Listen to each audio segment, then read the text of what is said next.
Bagaimana cara membuat teh herbal yang ampuh untuk mengatasi batuk dan flu yang membandel bahkan menjengkelkan. Apalagi kalau batuknya itu masih belum keluar dahaknya, flu-nya juga baru, hidung mampet. Nah, ini herbal, teh herbal ini mudah sekali buatnya karena juga bahan-bahannya mudah kita dapatkan, tidak sulit, tapi hasilnya wow, Masya Allah, Insya Allah bisa kita buktikan. Apa saja bahan-bahannya? Yang pertama kita butuhkan adalah teh.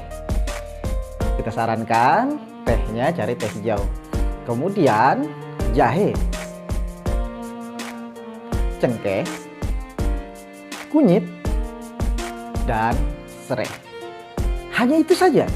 Mudah buatnya. Bagaimana cara buatnya? Mari ikuti step-stepnya.